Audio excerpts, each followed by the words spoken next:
Hello friends, welcome to defence matrix. तो एक event के दौरान यूनाइटेड स्टेट्स एयरफोर्स के chief of staff general Charles Q Brown junior द्वारा चाइनीज J-20 के मुद्दे पर बात करी गई और जब उनसे सवाल पूछा गया कि क्या J-20 उनके रातों की नींद उड़ाता है, तो उनका जवाब ये था कि फिलहाल तो ऐसा कुछ नहीं है, लेकिन अगर उनकी खुद की एयरफोर्स अपने मॉडर्नाइजेशन एफर्ट को टाइमली एग्जीक्यूट नहीं कर पाती है तो शायद उनको परेशानी हो सकती है।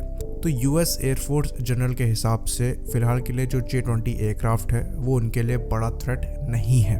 कुछ एनकाउंटर्स हुए हैं जहां पर F-35 और चाइनीज J-20 आमने सामने आए हैं, वहां से उसकी कैपेबिलिटी का कुछ अंदाज़ा जो है वो लगा है, जिससे उनको ये कहने का कॉन्फिडेंस मिला है कि फ़िलहाल के लिए जो J-20 है वो यूएस के लिए इतना बड़ा खतरा नहीं है।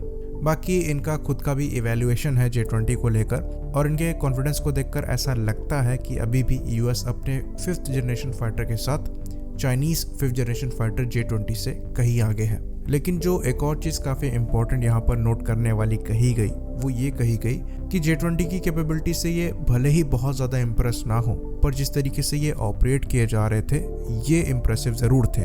और ये चीज़ कही गई जनरल केनेथ विल्सपैच द्वारा, जो कि head of Pacific air force है। तो उनका ये मानना है कि जो लॉन्ग रेंज कमांड और कंट्रोल कैपेबिलिटी है J-20 के साथ people liberation army air force की, वो काफ़ी ज़्यादा इम्प्रेसिव थी, जो कि एड करी जा रही थी इनके अवैक सिस्टम से और डेटा लिंक से।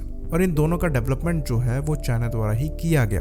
तो ये चीज़ हम यहाँ पर देख सकते हैं कि खाली एयरक्राफ्ट ही सब कुछ नहीं होता है, टैक्टिक्स, कमांड, कंट्रोल काफ़ी ज़्यादा इंपॉर्टेंट फैक्टर है, और जो सपोर्ट एयरक्राफ्ट है और रोबस्ट कम्युनिकेशन सिस्टम है वो भी एक काफ़ी इंपॉर्टेंट रोल प्ले करता है। और यहाँ से हमें एक लेसन लेना है कि हम इस फील्ड में थोड़ा पीछे हैं। हमारी जो अवैक्स फ्लीट है वो रिक्वायर्ड नंबर से काफ़ी कम है। बाकी डेटा लिंक के मामले में भी चीज़ों को हम अब इम्प्लीमेंट कर रहे हैं। तो ये चीज़ हम ज़रूर ध्यान दें कि जब हम बात करते हैं इंपॉर्टेंट प्रोजेक्ट्स की तो 5th जनरेशन फाइटर का नाम आता है, 4.5 जनरेशन एयरक्राफ्ट का नाम आता है, लेकिन अवैक्स, इलेक्ट्रॉनिक वॉरफेयर प्लेटफॉर्म, रिकॉग्निजेंस प्लेटफॉर्म उतने ही इम्पॉर्टेंट है। बाकी फिर से वापस आते हैं यूएस पर, तो यहाँ से ये चीज़ क्लियर है कि जो F-35 एयरक्राफ्ट है उसके साथ J-20 पर यूएस को एज है और वो इसीलिए इतने कॉन्फिडेंट है। लेकिन उन्होंने कंसर्न ज़रूर जताया जो लॉन्ग रेंज मिसाइल्स डेवलप करी जा रही हैं चाइना द्वारा उस पर, specially air to air missiles पर। बाकी डेटा लिंक को लेकर डेवलपमेंट जो है वो चाइना में इतनी अच्छी है कि इनकी जो मॉडर्न मिसाइल्स हैं ये अवैक्स द्वारा भी गाइड करी जा सकती हैं। तो ये यूएस के लिए कंसर्निंग पार्ट है और इसलिए अमेरिका में भी काम चल रहा है लॉन्ग रेंज की एयर टू एयर मिसाइल पर, स्पेसिफिकली बोले तो AIM-260 JTAM पर, यानी कि जॉइंट एडवांस्ड टैक्टिकल मिसाइल, जो कि 200 किलोमीटर रेंज वाली मिसाइल होने वाली है। तो ये भी एक काफ़ी इंपॉर्टेंट पॉइंट यहाँ पर ऐड होता है कि फाइटर एयरक्राफ्ट के डेवलपमेंट के साथ साथ उसके वेपन भी एडवांस होने चाहिए ताकि जो सिस्टम है वो ज़्यादा इफेक्टिव हो। और यहाँ पर खाली रेंज से काम नहीं चलेगा, गाइडेंस मैकेनिज्म भी हमें यहाँ पर एडवांस चाहिए और इफेक्टिवनेस भी उतनी ही चाहिए।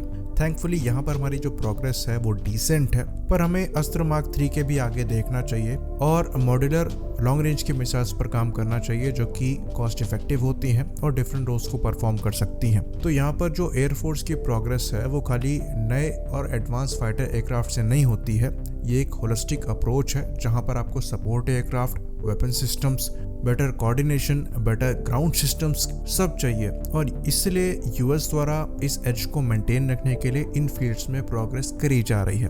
अभी हमने रिसेंटली बात करी इनके नेक्स्ट जनरेशन बॉम्बर्स के बारे में। B-21 रेडर जो है उसे अनवील किया जाएगा इस साल दिसंबर में। फिर मैन अनमैन टीमिंग सिस्टम पर काम किया जा रहा है जिसके अंतर्गत लॉकहीड मार्टिन का प्रोजेक्ट करेरा चल रहा है। फिर 6th जनरेशन फाइटर एयरक्राफ्ट की बात करें तो next generation air dominance fighter का प्रोग्राम चल रहा है, एयरफोर्स और नेवी दोनों का। तो यहाँ पर जो कम्युनिकेशन सिस्टम है उसको और भी ज़्यादा फास्ट किया जा रहा है, रोबस्ट किया जा रहा है, जैम रेजिस्ट किया जा रहा है। साथ में आर्टिफिशियल इंटेलिजेंस और मशीन लर्निंग पर काफ़ी ज़्यादा ध्यान दिया जा रहा है ताकि जो नेक्स्ट जनरेशन ड्रोन हो वो स्मार्ट हो और जो मैन्ड अनमैन्ड टीमिंग सिस्टम है वो एज अ होल काफ़ी इफेक्टिव हो। और इसलिए यूएस जनरल द्वारा ये बात कही गई कि हमें तब परेशानी होगी अगर ये जो प्रोग्रेस करी जा रही है ये टाइमली एग्जीक्यूट ना हो, क्योंकि फ़िलहाल के लिए यूएस F-35 के साथ यहाँ पर एज रखता है और J-20 के डिटेक्शन में भी यूएस को परेशानी नहीं आई। बाकी J-20 की बात करें तो अभी तक जिस तरीके से J-20 दिखा है ऐसा लगता है कि ये एयर डोमिनेंस रोल में ही यूज़ किया जाएगा, स्ट्राइक रोल में इसके पेलोड को नहीं देखा गया है। और यूएस जनरल्स द्वारा भी ये बात कही गई कि अभी तक इसके रोल को वो समझ नहीं पाए हैं और ये आगे समय ही बताएगा।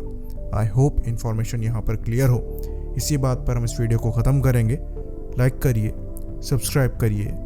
जय हिंद।